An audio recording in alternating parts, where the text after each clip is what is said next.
Selamat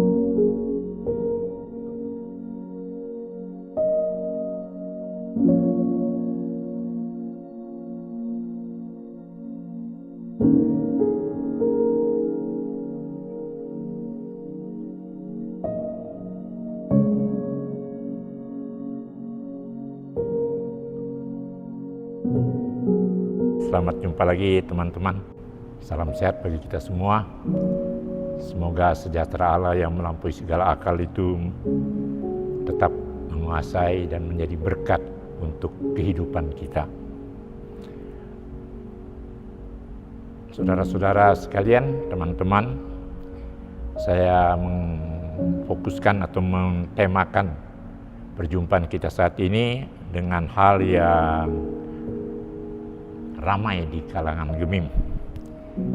Ada pemilihan pelayan khusus, secara khusus Penatua dan Samas yang sekarang akan dikenal kemudian dengan sapaan diaken.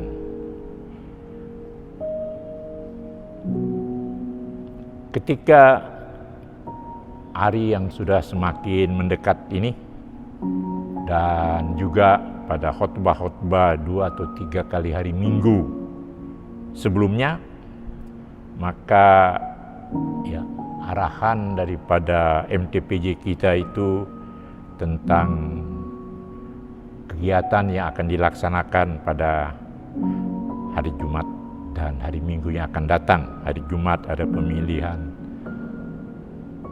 pelayan khusus di Kolom, dan berikutnya juga hari Minggu pemilihan untuk pelayan-pelayan khusus, termasuk juga organisasi kaum bapak, kaum ibu, pemuda, remaja, dan anak-anak. Dan tentunya bagi kita ada yang menarik. Saya coba mengingat-ingat pengalaman saya dengan usia yang sudah segini. Sejarah pemilihan dulunya biasa saja, tapi kemudian masuk menjadi sesuatu yang lebih bagus, lebih berkembang, lebih wah, dan sekarang ini lebih hebat lagi. Apalagi untuk acara pemilihan pelayan-pelayan khusus ini, pemerintah kita dalam hal ini, pemerintah Provinsi Sulawesi Utara melalui surat edaran dari Sekretaris Daerah, saya membacanya kemarin, diberikan dispensasi kepada pegawai-pegawai di lingkungan pemerintahan Provinsi Sulawesi Utara. Dalam hal ini tentu itu menyangkut provinsinya, Kota Manado, Kota Bitung, Kota Mobagu, Kota Mobagu tidak, tapi Bitung, kemudian dengan Kabupaten Minahasa Utara, Minahasa, Minahasa Selatan, dan Mitra, yang merupakan wilayah dari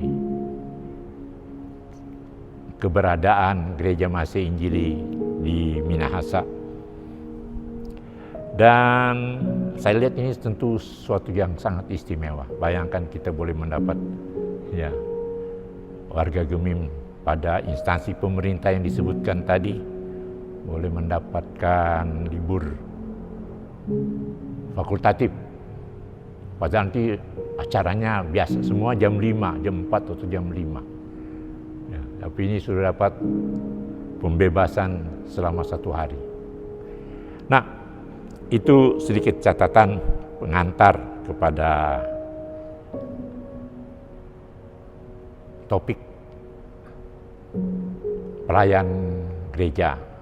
Tentu saja dalam hal ini kita bisa, dalam uraian ini nanti ada yang secara umum, tapi juga ada yang secara khusus Gemim. Nanti itu bisa dipilah-pilah saja. Kalau kita berbicara tentang pelayan gereja, tentu harus juga mulai bagaimanapun, kalau namanya kekristenan itu, buka-buka Alkitab. Dan tentu saja Alkitab yang banyak berbicara tentang pelayan gereja ini ialah Perjanjian Baru. Tetapi bukanlah berarti bahwa perjanjian lama tidak ada. Ya, itu ada.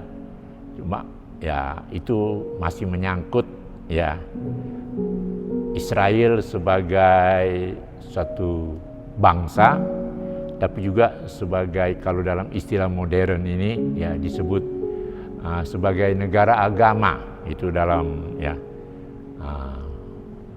tatanan hukum internasional itu negara agama atau negara teokrasi.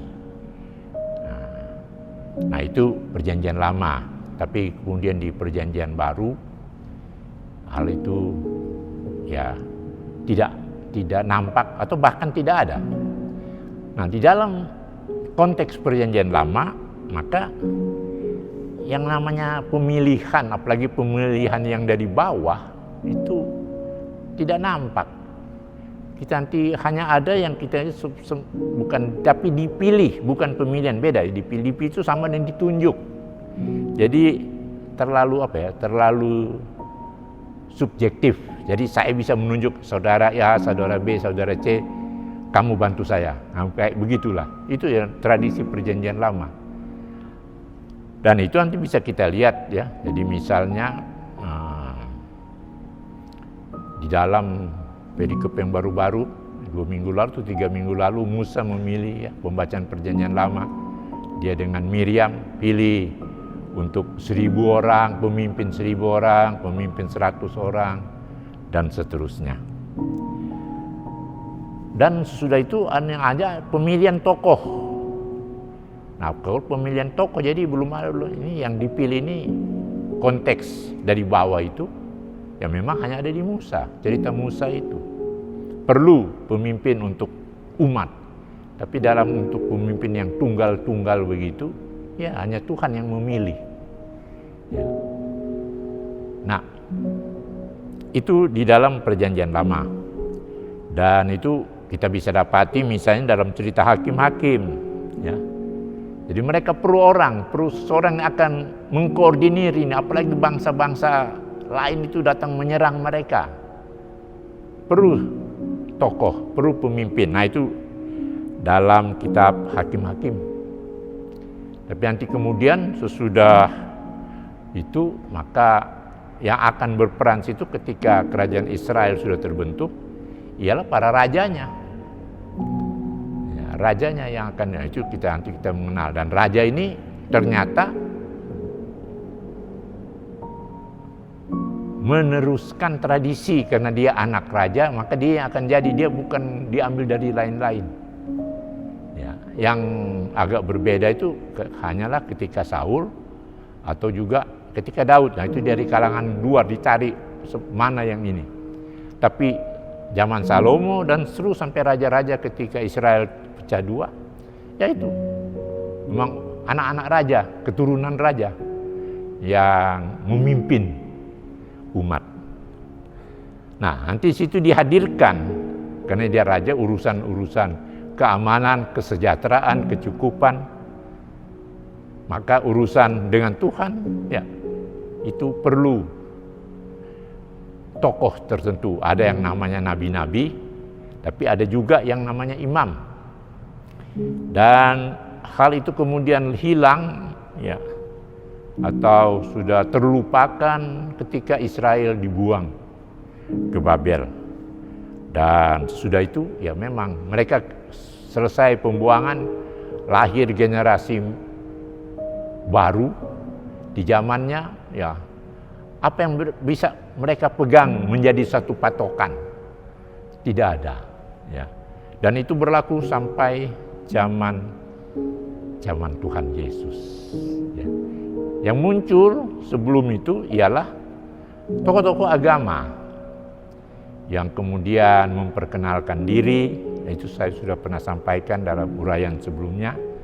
Tokoh agama yang memperkenalkan diri, ada murid-murid ya, mengajarkan Taurat yang masih bisa diingat karena dia punya asli, saudara tahu di mana.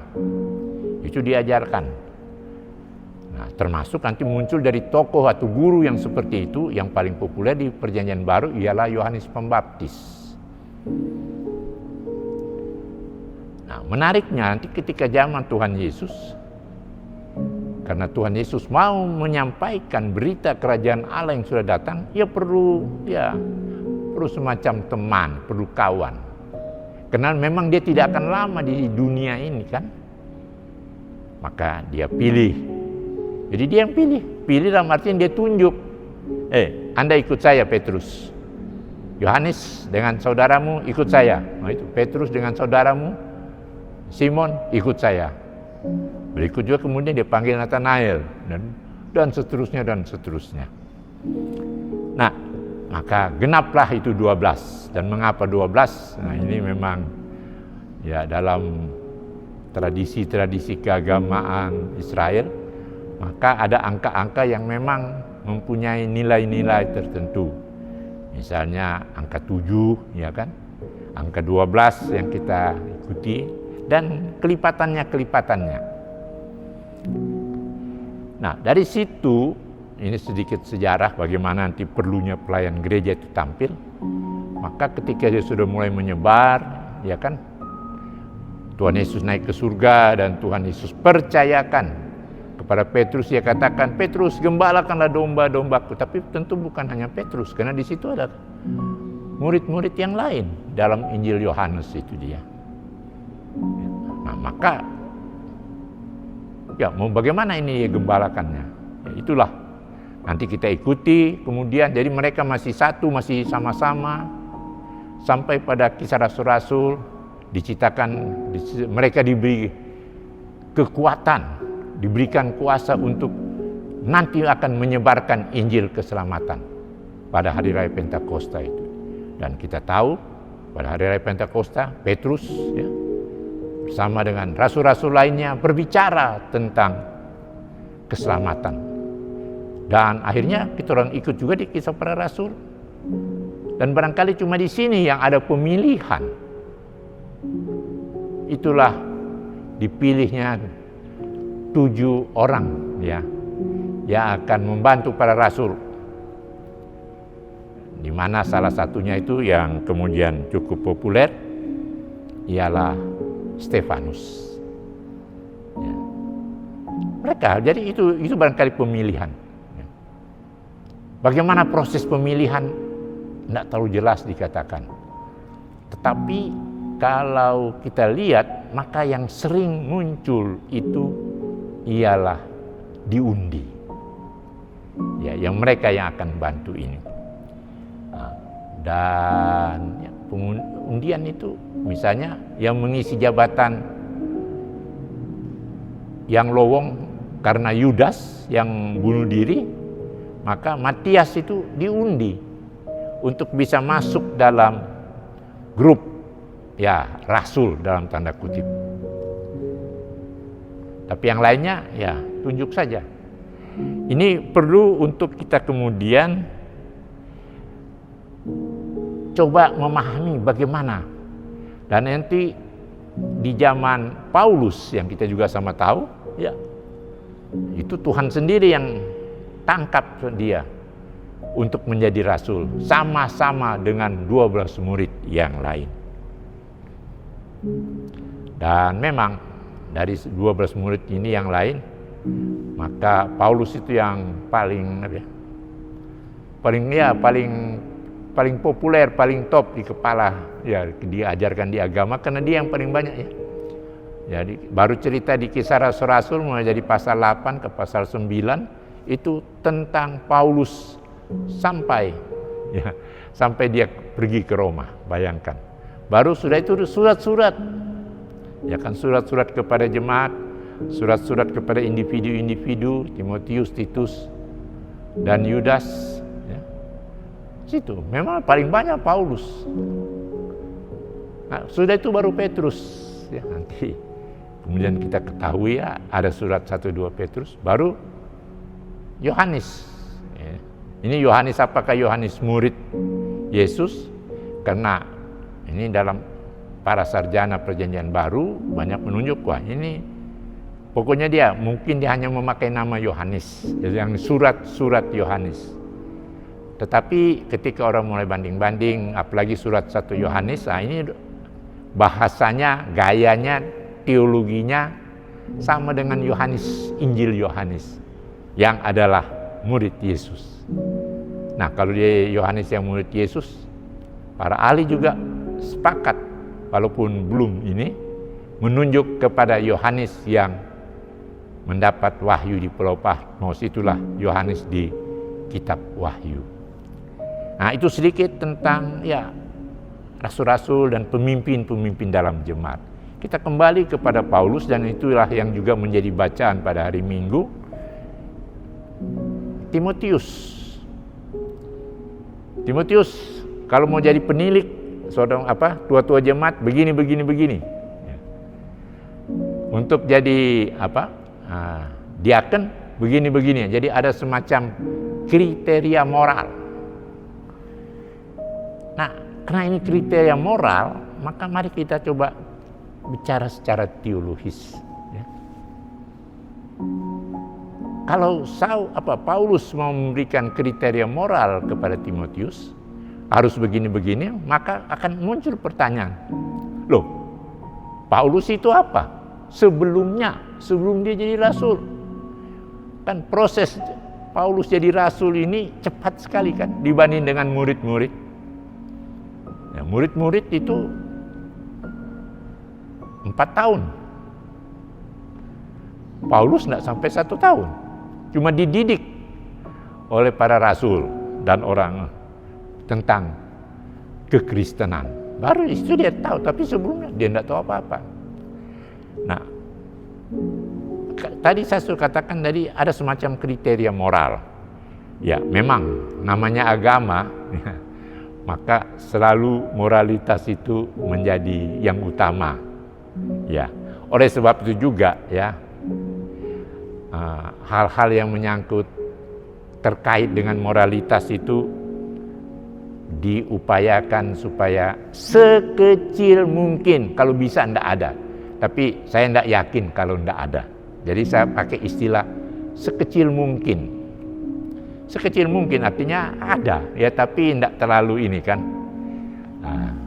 Dibanding dengan yang agak besar-besar. Dan agak besar-besar itu kalau di bidang seksual, ya, ada penyelewengan, ada kasus apalagi keanehan seksual seperti surat Paulus kepada jemaat di Roma, ya kan?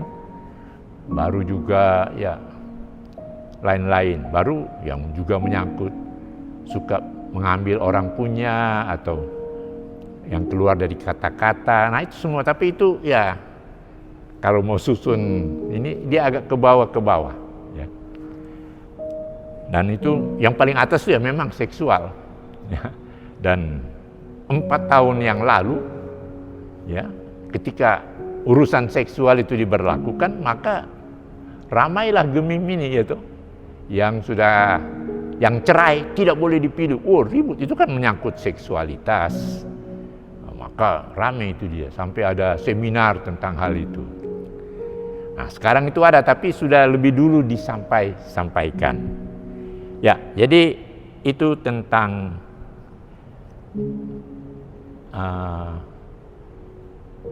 kriteria moral tadi. Dan tentu mengapa saya mengatakan sedikit ini, karena ya tidak ada yang bersih, itu tidak ada. Paulus juga kalau dia bilang itu tidak ada, karena dia juga sebelumnya ya memang demikian. Kalau orang mau lihat sejarah hidup seseorang itu tidak ada yang betul-betul bersih ya. Nol dari semua amoral yang terjadi. Tidak ada itu dia. Tetap itu ada. Tapi mengapa itu juga? Karena kita meyakini bahwa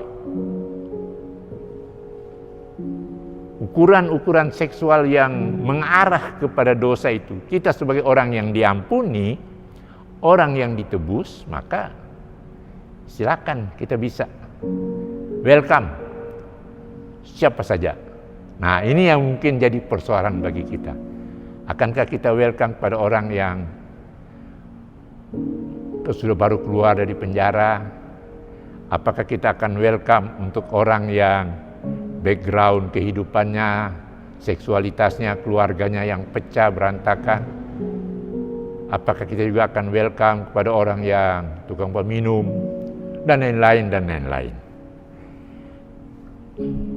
Ada beberapa catatan ayat Alkitab ya, saya supaya nanti bilang jangan nanti ya pendeta cuma bicara tidak ada dia punya norma-norma atau alasan-alasan Alkitabiah, maka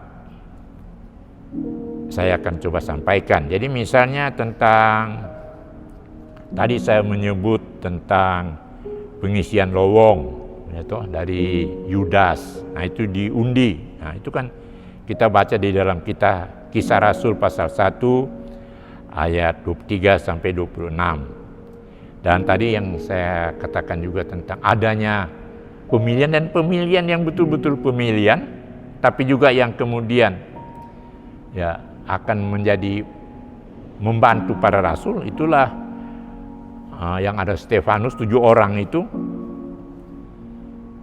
Maka itu dapat kita baca juga di dalam ayat dalam kitab kisah para rasul tentang orang-orang yang melayani. Kisah Rasul 1 ayat 23 sampai 26 yang tadi juga sudah disebut. Tapi itu sebut diundi. Dan nanti kita akan bicara sedikit tentang diundi ini dia. Mengapa diundi? Ya. Waktu sidang sinode baru-baru, saya masih aktif. Ya, ini sudah mulai muncul itu intrik-intrik. Harus begini, begini. Banyak orang. Kemudian satu bilang, aduh DP ini kok begini. Bahkan muncul, wah dia kok tamatan ini. Semesti harus ada yang tamatan itu. Nah, saya tidak akan sebut alma mater, ya, karena nanti bisa tidak mengenakan untuk teman-teman pendeta dari alma mater A, B, C dan seterusnya. Tapi itu ada di dalam gereja kita. Dan kemudian makin hari dia makin lancip lagi, makin tajam. Dan karena itu, dan ketika dia makin tajam, sudah mulai muncul yang orang bilang like and dislike, suka dan tidak suka. Saya suka kita dekat kenal dengan dia pernah tolong kita. Yang tidak suka dia bilang, aduh kenapa kita kok dorong dia kasih lempar di tempat-tempat tahuk dan lain-lainnya. Itulah munculnya like and dislike. Dan ya, sehingga orang bilang undi Joko. Jadi kalau ada yang orang sudah 2 atau 3 orang misalnya calon ya, tapi ini tentu agak sulit ya untuk jemaat, tapi untuk lingkup sinode ya nanti juga itu akan terjadi ya. Supaya nyanda ada ini sudah siapa yang berlayak untuk jadi ketua sinode? A, B, C, E, F, C, D, ini. Oh, yang G, yang X atau yang Y. Oh, X, E itu diundi saja. Atau kalau cuma cari 2 diundi saja. Didoakan, digumuli. Ya. Tradisi gereja Katolik kalau semua pilih paus, ya, wah. Jadi mereka gumuli itu dia. Berhari-hari berdoa, bukan cuma doa 5 menit. Belum lagi kalau doa itu sudah lain kali ada itu doa lain sudah titipan-titipan. Nah, ini ya begitulah realita kita ketika pemilihan gemim. Dan kita teruskan ya, jadi bagaimana yang baik? Nah, tentu dalam konteks ini maka saya lebih suka ya yang baik itu kita bisa lihat, nah anunya di kolom. Orang di kolom yang paling tahu. Si A, si B, si C. Ya kalau di kolom itu ada 54 sili jemaat atau 50 lebih atau enggak sampai. Karena dorang itu yang kelompok paling kecil. Dorang boleh baku tahu semua. Aduh ini, karena dorang bertetangga. Ya kan, orang di Manado ini, juga di Minahasa dan daerah lain. Cuma baku-baku sebelah. Jadi orang bisa tahu dong. Termasuk orang bisa tahu Ini belum, masa dia belum apa, dia sudah CD tetapi masih baru pindah dia, marah. Ketika dia baru pindah penampilannya hebat. Ya. Orang bilang, aduh dia Jo. Nah, padahal pengetahuannya eklesiologi tentang Gemim dia tidak tahu. Ketika di situ, habis itu ketika dia terpilih, besok lusa dapat tugas kata di luar daerah. Nah, kasihanlah itu jemaat tuh yang di kolom itu dia. Aduh, apalagi kalau dia sudah pilih di tingkat jemaat ya, sebagai badan pekerja. Lebih kacau-kacau lagi tuh. Nah, kita terus dengan sebelum mau terus kita perlukah pengisian jabatan gereja itu? Nah, kalau nanti saudara baca Alkitab itu nanti ada yang disebut dengan guru agama, ya, guru ini. Mereka semuanya yang membantu rasul, membantu.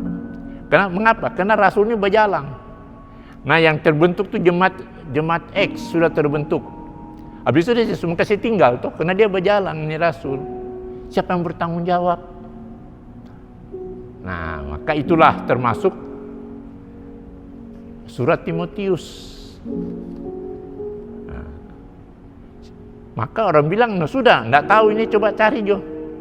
Tapi Timotius tidak suruh pemilihan, dia cuma suruh bilang carilah orang. Carilah orang yang begini, kata Paulus kepada Timotius. Ya, nanti Timotius lihat, ini bisa membantu saya. Jadi enggak nampak tuh adanya proses pemilihan.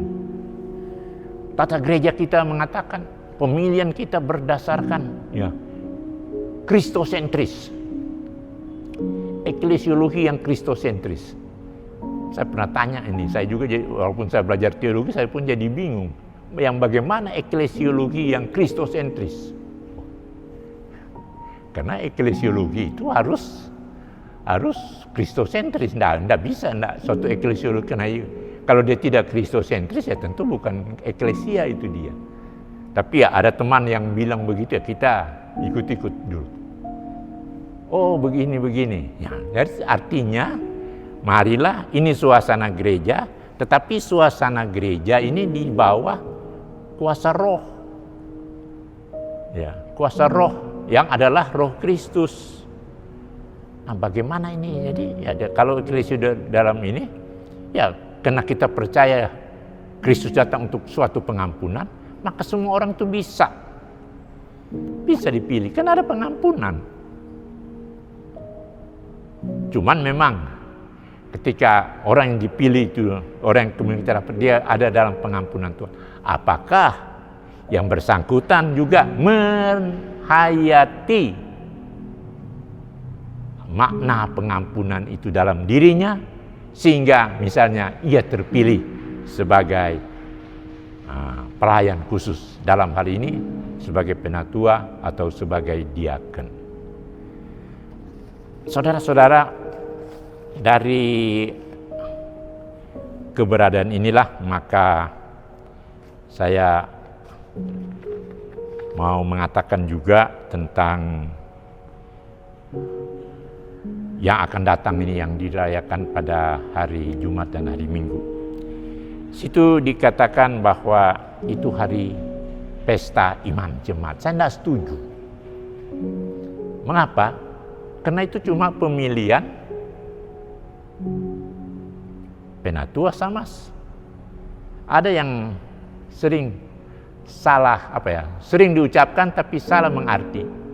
Torang kuat pelsus, maksudnya penatua dan samas. Tidak. Coba orang baca tata gereja. Pelsus itu pendeta, ya, guru agama, penatua, samas. Dorang itu pelsus. Jadi lebih bagus ketua atau bilang pelsus kolom. Nah, kalau begitu tuh orang bisa. Tapi kalau bilang orang kok pelsus. Nah, ini pelsus itu ini kesatuan daripada jabatan gerejawi. Nah, kembali kepada yang dikatakan pesta iman. Nah, ini saya teringat pendeta Ruru, almarhum pendeta Dr. Ruru. dia menyebut pesta iman itu dalam kaitan sidang sinode. Mengapa? Karena di situ perutusan jemaat-jemaat yang melibatkan pendeta, penatua, samas, juga guru agama berada di dalamnya. Oh, itu jadi pesta dan dia bergumul bersama, makan bersama, diskusi bersama. Itu yang dimaksud dengan pesta iman jemaat. Jadi satu sidang. Ya, 4 orang kan habis kasih suara pulang. Untung-untunglah kalau misalnya tuan rumah yang mungkin juga harap-harap cemas, barangkali saya sebagai tuan rumah mungkin boleh tak pilih atau enggak. Nah, iya kan? Harap-harap cemas ya. Dia bilang, 4 orang Jo. Habis itu dapat minum atau mungkin juga dapat makan. Ya. Orang enggak tahu itu dia. Tetapi ya kalau bilang pesta iman itu ya memang begitu jadi. Orang harus bercerita, mendengar, baca firman, bergumul bersama, berdoa bersama. Itulah pesta iman jemaat. Nah, ini ketika membaca teman-teman pendeta, apakah mungkin karena dia pendeta masih muda atau memang mungkin begitu juga yang dikatakan oleh sinode gereja kita bahwa ini pesta iman, sebenarnya enggak, itu biasa, belum pesta. Jadi sekedar suatu pemilihan, sekedar suatu sebagai bagian acara daripada hidup jemaat. Hanya sampai situ, nanti kalau di pesta itu di sidang sinode. Nah, dengan demikian apa yang kita mau katakan ya. Jadi kembali kepada pemilihan, apa yang mau pilih yang bagaimana ya. Yang tentu yang dipilih itu pertama harus ikut aturan. Harus ikut aturan. Ya, jangan lompat aturan. Nah, saya pikir aturan itu pasti harus dibaca. Harus dibaca itu aturan. Supaya jangan orang tidak iyo-iyo. Dan harus ya. Dan semua itu dipercayakan pelaksanaannya kepada panitia pemilihan yang sudah dibentuk oleh jemaat, dilantik. Ya, di Perak Sorong itu mereka dilantik. Wah, luar banyak sekali. Nah, harus di situ. Nah, jadi pertama itu harus ikut aturan. Ya. Yang kedua, karena ini kolom, seperti yang saya katakan tadi, itu orang kenal dan. Jadi tidak bisa saya di kolom A, kemudian di kolom X ada pemilihan dia bilang, aduh, siapa ada salah pilih enggak? Saya tidak ada hak di situ. Biarkan saya itu kolom itu tahu. Nanti kalau dia mau bagaimana ketika sudah terbentuk yang namanya suatu badan sidang majelis. Nah, situ nanti baru orang mulai, oh ini begini. Atau ya kalau dia begitu, misalnya ada ini, panitia harus berani. Wah, ini maaf Pak, maaf Bu, orang kok begini-begini. Ini mesti ikut aturan. Ya betul, tidak apa-apa. Tentang ada orang yang nanti ketika dia rasa malas atau tidak terpilih atau sudah dipilih tapi tidak dipakai, tidak jadi dilantik, kok dia pindah di sebelah, ya itulah resiko. Dia pindah di gereja mana? Ya itu resiko. Ya. Bukan resiko dari gereja, tapi dia resiko untuk suatu penerapan aturan. Ya memang kalau mau ikut aturan. Kalau mau ikut dengan percakapan musyawarah, lain lagi itu cerita. Nah, itu yang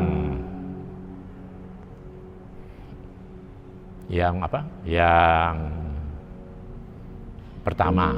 Nah, yang kedua, jadi orang coba ku tahu. Jadi mari orang lihat, jadi orang hargai itu aturan yang dikeluarkan oleh gereja. Nah, dan kemudian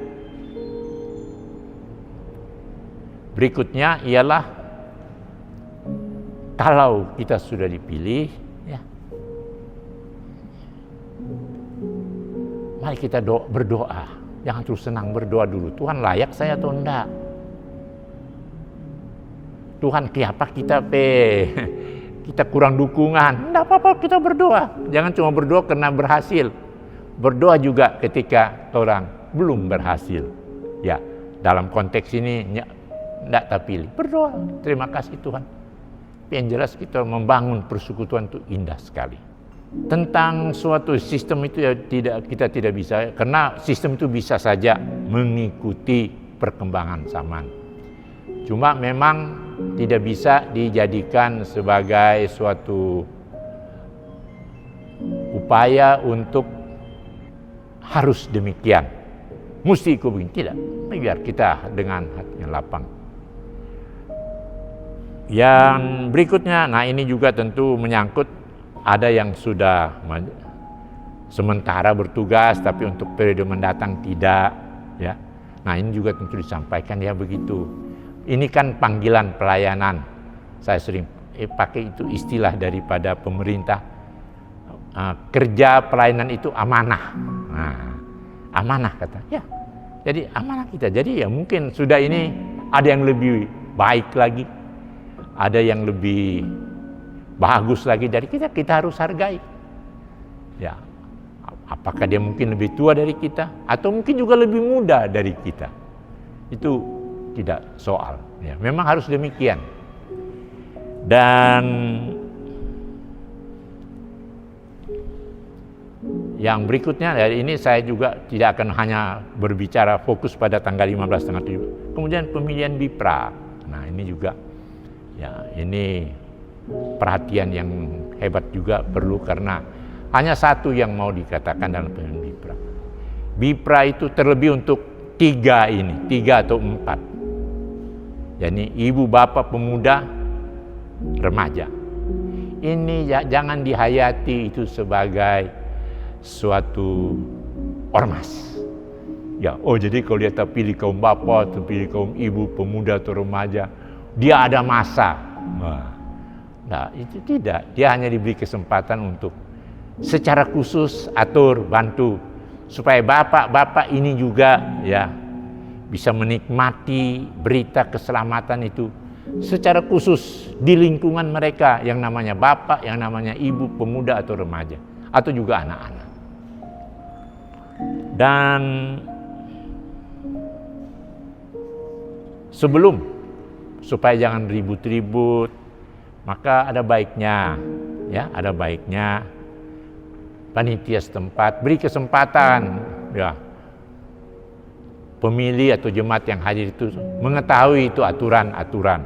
Jangan nanti sota pilih baru mulai menggugat dengan aturan. Tapi sebelum diketahui dan sebelum itulah jemaat bertanya, kalau dia begini bagaimana? Kalau dia begitu bagaimana? Nah, jadi sebelum pemilihan itu dilakukan. Dan sekali lagi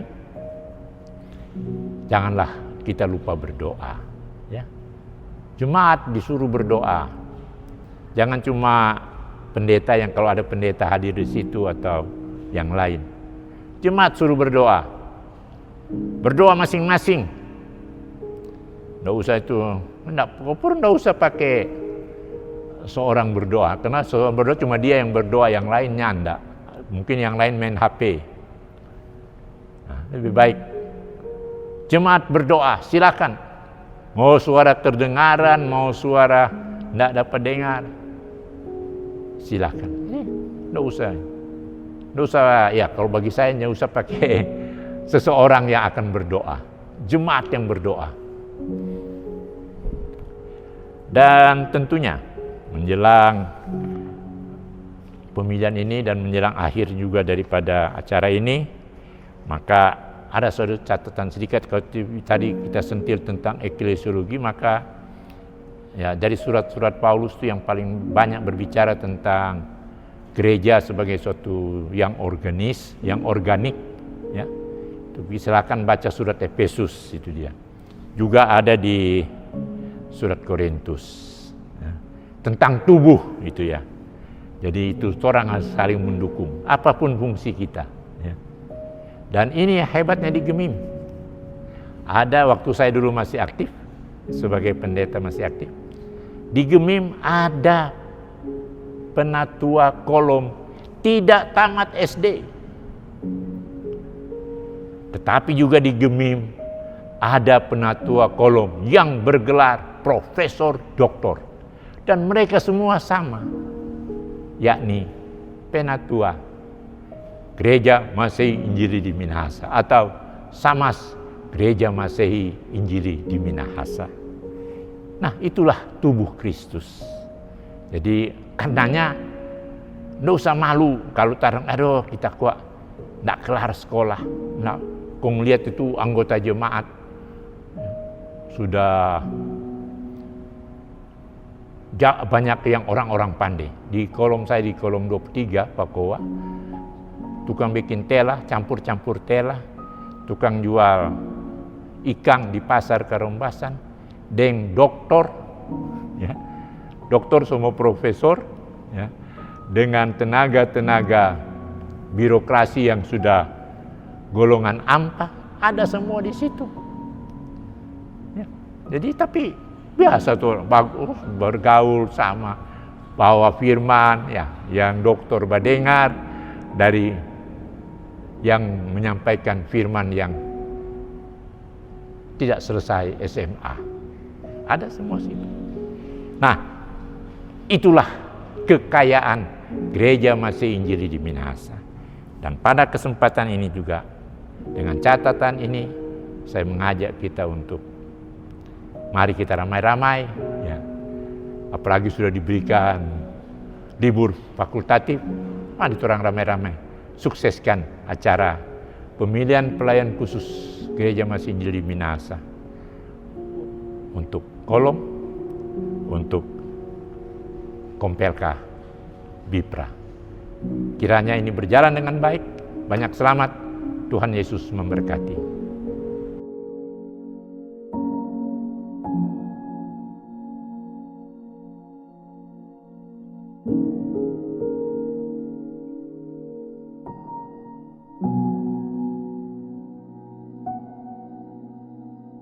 Thank you.